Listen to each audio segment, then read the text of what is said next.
When you've been married long enough, you stop expecting fireworks. Love settles into something quieter. Shared mornings, the warmth of familiar silence, the comfort being understood without words. That's what I thought marriage was supposed to be. Steady, predictable, safe. At least until that night at Mark and Jenna's housewarming party.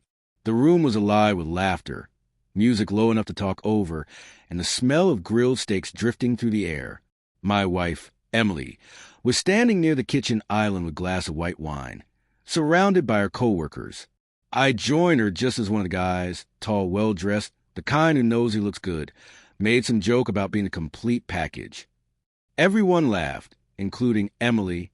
Then she looked at him, smiled, and said, "Honestly, I'd trade my husband for a guy like you." The laughter that followed was light, but it felt heavier than it should have. Maybe because I saw something in her eyes that didn't match the joke, a flicker of something real, something sharp. I didn't make a scene. I smiled, lifted my drink, and said, "Good to know, Emily. Maybe he's open for trades." The room fell silent. She flushed red, realizing she'd crossed a line she couldn't quite laugh her way back from. We left early. The drive home was quiet, the kind of quiet that hums between two people who have run out of pretending. Rain tapped the windshield. She tried to lighten the mood. "You know I was joking, right? You're being too sensitive." Too sensitive. I'd heard that before. The same word she used whenever I noticed something off. The late-night messages, the new perfume, the sudden gym routine. But that night, those words didn't deflect. They landed. I just nodded. "Maybe you're right," I said. "Maybe I've been too sensitive." When we got home, she went to bed. I stayed in the living room, staring at our wedding photo. Two people smiling, unaware of how fragile that happiness really was. 7 years. 7 years of believing love could survive on habit. The next morning, I made breakfast like always. Pancakes, her favorite. She came down, scrolling through her phone. "You're up early," she said. "Couldn't sleep," I replied. "Kept thinking about your offer from last night." She sighed. "Oh my God, you're still on that? It was a joke." "Of course," I said. "But jokes usually come from somewhere, don't they?" She didn't respond, just kept eating. That silence said more than any apology could. Later that week, I invited her to dinner, a quiet place downtown, soft jazz, candlelight.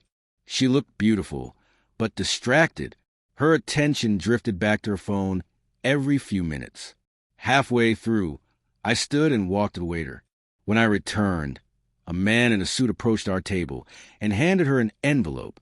"Compliments of your husband," he said. Inside were divorce papers. Clean, fair, already signed. Her face drained of color. "You can't be serious." "Oh, I'm serious." I said, "Consider my trade offer." The restaurant went still. I left enough to cover the bill and walked out. That night, I didn't go home. I booked a hotel, turned off my phone, and for the first time in years, slept without the weight of wondering if I was enough. But Emily didn't disappear quietly. The next morning, my phone buzzed again and again. "You're overreacting. We can talk about this. Please don't do this to me."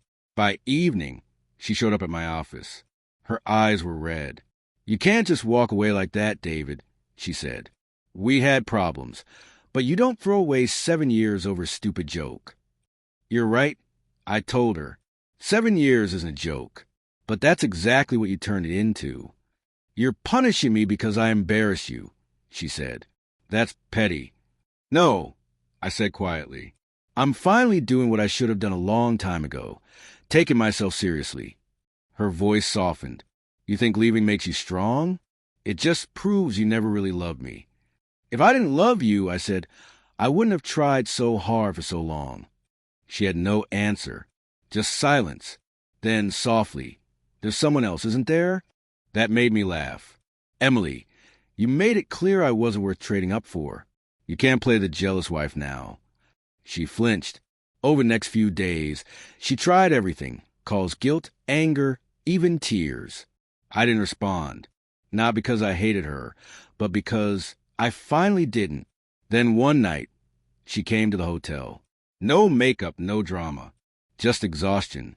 She sat on the edge of the bed and said, I said that because I was angry.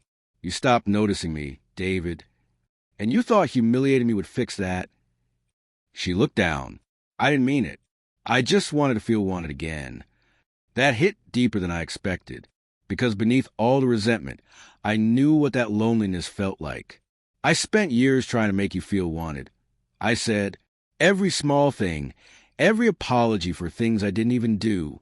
But when someone jokes about trading you, it means they already did in their heart. She nodded slowly. So that's it. I don't hate you, I told her. I just can't keep living like a placeholder in my own marriage. When she left that night, I thought it was over. Weeks later, I ran into one of her coworkers, the same guy from that party.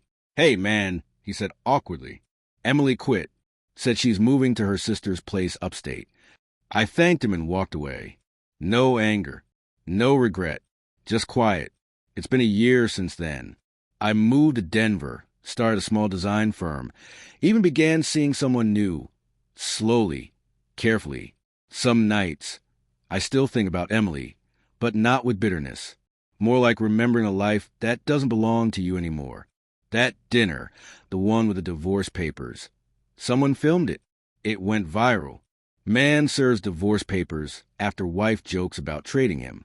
Millions of views. Half called me heartless. Half called it justice. I didn't respond to any of it, because peace doesn't need applause. Sometimes it just looks like walking away. A few weeks ago, a letter arrived. No return address. Just one sentence inside. I finally understand what you meant by taking yourself seriously. I'm sorry. I folded it, placed it in a drawer, and smiled. Some endings don't explode. They just go quiet, the kind of quiet that doesn't hurt anymore.